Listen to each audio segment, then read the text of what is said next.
რამდენად დიდი ჭრილობა გაგიჩინათ სხვა ადამიანის მტრულმა დამოკიდებულებამ, ბრაზმა ან უგრძნობლობამ. რთულია სულიერად ზრდა, როცა გაუცხოებული ხართ ქმრისგან, ცოლისგან, მშობლებისგან, შვილებისგან. მედია სავსეა ომის ამბებით, იმ მოვლენების შესახებ ამბებით, რომლებიც ომზე უარესია. მე-20 და ახლა უკვე 21 საუკუნის ადამიანი ცხოვრობს ბირთვული ომის საფრთხეში და ეს საფრთხე დამოკლეს מחვილივითაა ჩამოკიდებული მის თავზემოთ და არ იცის რამდენ ხანს გაგრძელდება მისი სიცოცხლე. თუმცაღა ის, რაც ომის გაღვივებას უწყობს ხელს, გაცილებით მცირე მასშტაბებით იჩენს თავს ჩვენს ყოველდღიურ ურთიერთობებში სხვა ადამიანებთან.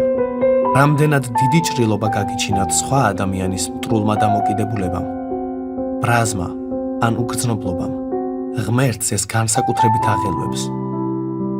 დიადი მცნება მხოლოდ ის კი არ არის, რომ გვიყვარდეს ღმერთი, არამედ ისიც, რომ გვიყვარდეს ერთმანეთი.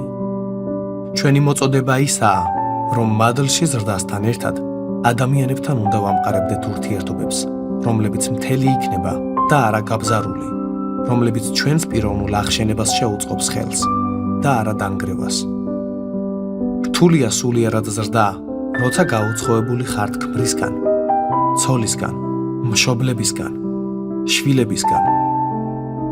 ადამიანის ცოდვით დაცემის პრობლემა ხელს უშლის ჩემს სულიერ ზრდას, რადგან ისეთ საზოგადოებაში ვცხოვრობ, სადაც ჩემი სულიერი ზრდის მიმართ მტრულად არიან განწყობილნი ადამიანები, რომლებსაც იმედი აქვთ, რომ დავმარცხდები და უხარიათ, როდესაც ვეცემი. თუმცა იცით, ჩემი სულიერი ზრდის ყველაზე დიდი მტერი ვინაა? ჩემივე საკუთარი თავი. ხომ გსმენიათ, რომ ადამიანის ყველაზე დიდი მტერი მისივე თავიაო?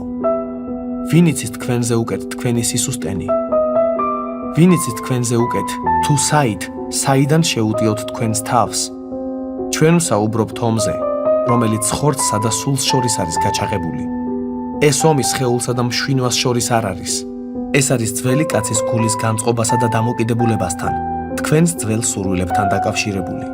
ქრისტესკენ მოქცევისას მყისვე როდი იწმინდებით, ან მყისვე როდი იკურნებით ცოდვის ჩადენის მიდრეკილებისგან. თქვენი ძველი კაცი სამკვდრო სასიცოცხლო ბრძოლას უმართავს თქვენს ახალ კაცს, რომელშიც ახლა უკვე სულიწმიდა მკვიდრობს. ქრისტიანი როდესაც ხდებით, ეს თქვენი ძველი კაცისთვის სასიკვდილო განაჩენს ნიშნავს. მაგრამ ეს მყისიერი სიკვდილი როდია? ის ყოველდღიურად კვდება და სანამ საბოლოოდ მოკვდებოდეს, მთელი ძალით გეწინააღმდეგებათ. გებრძვით და უპირისპირდება ქრისტიანულ პრინციპებს და როგორც კი იფიქრებთ, რომ უკვე სძლიეთ ხორცის ძალას, მის ბუნებას, სწორედ მაშინ ავლენს ძველი კაცი და მანგრეველ ძალას. ამგვარად, უნდა გვესმოდეს, რომ ის, რაშიც ვართ ჩართულნი, უბრალოდ დისციპლინის საკითხი როდია. არამედ ეს არის ომი.